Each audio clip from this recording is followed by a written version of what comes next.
Devant vos écrans, nous y sommes pour remplir notre part des responsabilités, mesdames, messieurs. Vous informer, bienvenue dans ces cartons sport de ce jour. Avant la signature du contrat, le sélectionneur de la République démocratique du Congo, le nouveau sélectionneur Hector Cooper Raoul, a été présenté devant le chef du gouvernement, le Premier ministre Jean-Michel Sama Lukonde, dans une délégation conduite par le ministre des Sports et Loisirs, Serge Tchembo Kondé. Suivez.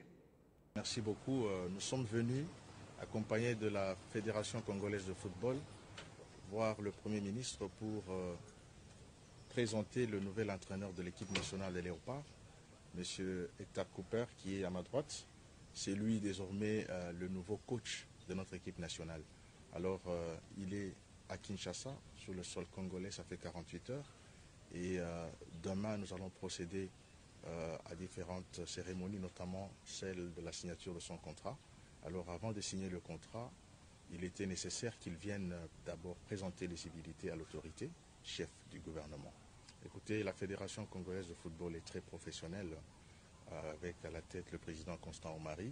C'est notre organe technique qui a travaillé avec différents experts et à l'appel à la candidature de l'entraîneur des Léopards, nous avons reçu, ou la Fédération congolaise de football a reçu plus de 60 candidats.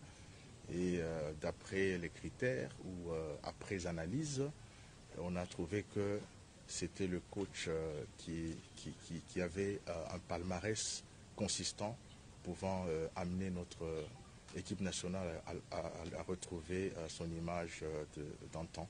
Parce qu'aujourd'hui, la RDC a besoin d'une grande équipe nationale digne de ce nom. Ça reste motivé au niveau du ministère des Sports avec de doléances et n'est-ce pas des audiences que le ministre des Sports et Loisirs, Serge Tchembo Kondé, accorde à plusieurs personnalités. Hier, jeudi, il a eu à échanger avec les députés nationaux Déon Koussou ainsi que Charles Okoto, et avant de finir avec la Fédération congolaise de judo.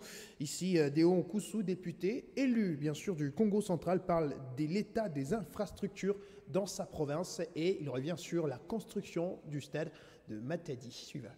Surtout, nous avons évoqué, en ce qui nous concerne, la construction du stade de Matadi. Je suis député national.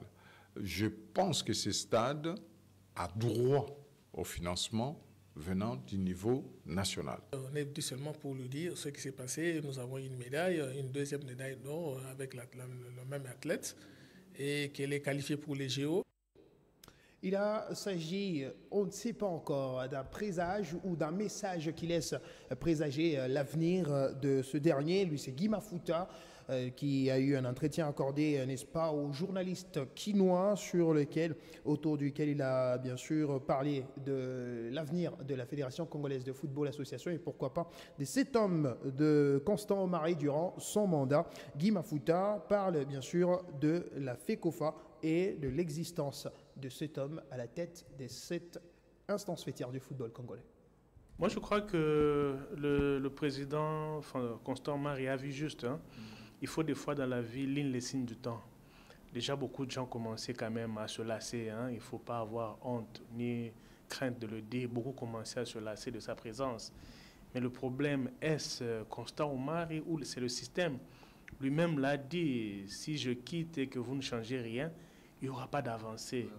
Et quand lui-même dit clairement qu'il regrette que nous n'ayons pas à ce jour plus une dizaine d'années de politique sportive, c'est encore extrêmement grave. Le non-dit, c'est quoi? Jusque-là, il n'y a jamais eu un ministre qui a mis en place une politique sportive. C'est la charge du ministre. conformément à la loi qui organise le sport. Donc, pour dire, je n'ai pas eu un soubassement pour me permettre de travailler. Donc ça, c'est une interpellation très grave. Mais je pense que la meilleure sortie pour lui, c'est de nous aider à enfin revoir les statuts de la fédération. Plus d'une fois, j'ai déjà eu à le dire, c'est anormal quand même, pour une structure qui soit le garant même de la compétition, aller limiter la compétition pour les élections à son sommet. Il faut permettre aux énergies, à toutes les personnes qui aiment le football extérieur au système, de venir aussi apporter leur contribution. Il ne faut pas limiter. On est FECOFA, nous sommes le garant de la compétition. Acceptons aussi la compétition en notre sein. C'est quand même contradictoire. Il faut revoir les statuts. Pour moi, j'ai toujours pensé que les clubs doivent avoir un mot à dire dans la désignation des responsables. À ce jour, vous n'avez que 2 voix, 2 sièges, 2 ou 3, les clubs qui vont en Afrique, sur une trentaine de participants à l'Assemblée générale. Et même quand vous lisez les statuts-là, qui est membre de l'Assemblée générale? Comment on devient membre? C'est en contradiction avec la loi.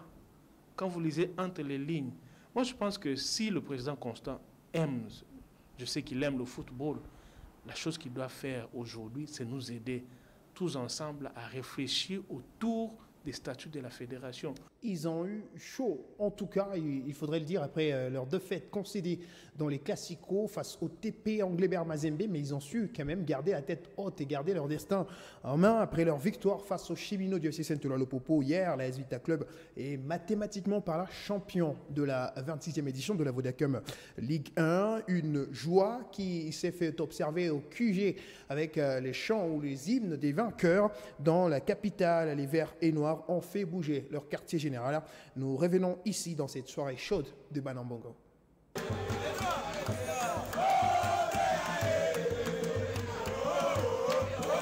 C'est par ces chants reconnus au super test du FC Renaissance que les joueurs de l'AS Vita Club ont ingurgité leur victoire face au FC Saint-Ouen-le-Popo.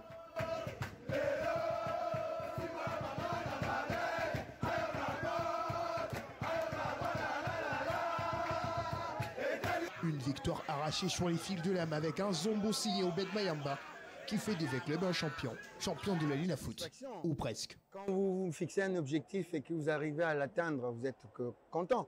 Mais bon, on va rectifier un petit peu. Nous, on a fait notre travail. Dans nos calculs, on a 70 points, même si le résultat de Don Bosco, il faut se le dire, est mis en suspens. Mais je ne vois pas comment on pourrait nous enlever ça. Une fête qui a commencé déjà au stade de Martyrs de la Pentecôte. Bestine Kazadi, la présidente, pour sa première à la tête d'une équipe en Ligue nationale de football devant le maigre public. Celle-ci ne se retient pas.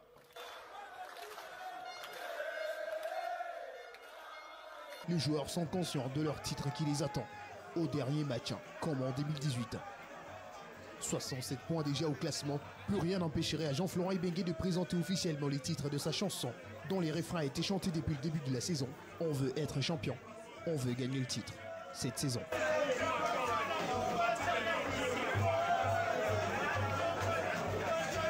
Une joie à son comble, mais toutes nos excuses quand même pour la qualité de ces images amateurs. On va donc ici vous parler de ce classement partiel à observer. L'AS Vita Club qui garde donc la tête de ce classement avec 67 points désormais, même si mathématiquement ou virtuellement on pourrait parler des 70 points au classement. Les résultats du match face au cercle sportif Don Bosco reste suspendu jusqu'à présent, mais rien à craindre du côté de l'AS Vita Club pour la suite de cette édition. Ils sont mathématiquement champions, si on peut les calculer, suivi du TP Mazembe Anglebert qui joue peut-être ce dimanche dans son antre de la Kamalondo face à la formation de Renaissance du Congo qui continue son périple de compétition à Lubumbashi. La 3e place reste occupée par la formation de l'AS Maniema Union, alors que la zone rouge, il faut en parler. Les FC Saint-Ouen-le-Popo n'ont pas non plus bougé de leur place, la 4e place au classement partiel, malgré leur défaite concédée face au Moscovite de l'AS Vita Club. Sa Majesté Sangaba Dende, en entendant jouer également, faire sa sortie ce dimanche pour le compte de son 28e match. On va parler de cette zone rouge où la formation du Racing Club de Kinshasa a un seul match seulement de clôturer la saison. Garde cette note de 23 points seulement. Et puis la jeunesse sportive et groupe Bazano qui peut toujours se battre, ainsi que le Bumbashi Sport qui occupe la lanterne rouge de cette compétition. Et les deux Louchois, jusqu'à présent, sont les condamnés à la relégation. On va parler à présent de ce tournoi des détections des talents et d'exposition à Lubumbashi de la Fondation Simon Talacha qui a débuté ce vendredi 28 mai au stade Omnisport Kiwele. Ici, une première journée de tournoi où plus de 100 jeunes ont pris part en s'inscrivant avec comme idée, tout le monde veut prendre sa place. Déjà, l'exposition s'est faite dans une journée aussi ambiante, dont voici ce qui s'est passé dans les contours. C'est dans cette ambiance que se déroule le tournoi des détections Showcase Academy au cercle Omnisport QLE. En ce premier jour, les jeunes sont venus par centaines. 2 ans déterminés. Je venais présenter mon talent et chercher à jouer le football professionnel. D'autres dans l'espoir. Moi, je fais de mon mieux. C'est-à-dire des JG, bien que je n'ai pas pu marquer, mais quand même, j'ai pu aider mon équipe à pouvoir aller de l'avant. Jusque-là, sur 100%, jusqu'à 20%. Et d'autres encore se sont fait déjà chouchou du public avant que les jurys ne décident de leur sort. Mais du moins, tous ont un dénominateur commun, arracher l'une des 30 places qualificatives aux critères d'un jury à la hauteur de l'encadrement de la jeunesse. Comment est-ce que les joueurs, les enfants se déplacent sur le terrain, la réception, la passe. Donc voilà un peu comment est-ce qu'on est en train de détecter les enfants. Très regardant sur l'exposition de ce premier jour, Lubumbashi séduit les managers par la discipline. Ce qui est bien, on a trouvé que, sauf que les enfants de Lubumbashi sont disciplinés. Et pour les parents, témoins oculaires de l'événement, venus accompagner leurs enfants dans leur choix, l'organisation fait une motivation pour leur part. Que les enfants se débrouillent bien, mais je vois déjà que parmi les deux, je vois un qui se débrouille plus, qui se donne plus, un autre un peu, mais je vois que ça va. J'étais le premier à m'intéresser sur ça. Je me suis rué vers la fondation J'ai payé. Ils se débrouillent, ils veulent bien continuer. Il n'y a pas de problème. Showcase Academy, au milieu de ces centaines de talents qui se sont inscrits, des dizaines seront choisis et les destinations dépendront de ce que chacun aura proposé sur les terrains dans les 30 minutes accordées à chacun pour ces 3 jours. Vous vous en doutez sûrement, mais il faudrait vous signaler que l'édition 2019-2020 au sein de la Confédération africaine de football et dans les interclubs de la CAF n'a pas été exhaustive ou n'a pas encore pris fin. On va revenir. Aujourd'hui, on parle de cette formation de Renaissance Berkane qui est éliminée des compétitions africaines, alors que Al-Ali peaufine pour chercher un autre titre continental, mais ça sera déjà sur le coup plutôt ce 28 mai 2021 que les deux géants, donc le géant égyptien ainsi que le marocain, devront s'affronter pour les comptes de la Super Coupe de la CAF Total 2019-2020. Jean-Claude Sefou nous fait la présentation de ces deux formations qui vont s'affronter au stade Jassim Bin Hamad à Doha. Nous sommes là au Qatar. C'est au stade Jasmine Bin Hamad de Doha au Qatar que les deux équipes se donnent rendez-vous pour en découdre dans les comptes de la 29e édition de la Super Coupe de la Confédération africaine de football. D'un côté, le géant africain Al-Ali qui détient le record du plus grand nombre de titres de Super Coupe de la CAF après avoir remporté 6 fois sur les 8 finales qu'il a disputées, dont les dernières étaient l'édition 2014 aux dépens de Tunisiens du club Sfaxien. Ça rentre, c'est Dayo qui marque, Dayo qui ouvre le score. De l'autre, Renaissance Sportive Berkane qui n'a jamais remporté la Super Coupe de la CAF. Le choc de ce vendredi contre Al-Ali étant donc le premier du tournoi, après avoir remporté son tout premier titre africain en Coupe de la Confédération. Lors de sa dernière édition, les Égyptiens se sont qualifiés pour cette Super Coupe après avoir remporté les titres de la Ligue des champions de la CAF pour la 9e fois de leur histoire, battant les rivales des Amalek en finale. Tandis que les Marocains ont soulevé la CEDECAF après une victoire sur Pyramide FC d'Égypte. Pour le coach JRC Berkane, Juan Pedro, son équipe jouera 90 minutes pour gagner la rencontre. Point donc des cadeaux en vue pour l'orgue égyptien, même si les Rennais sont moins confortables après leur élimination en quart de finale de la CEDECAF. Al-Ali vient à peine de se qualifier en demi-finale de la Champions et veut croquer toute ligne qui se présentent devant lui. À la Berkane, match à suivre sur les coups de 19h GMT.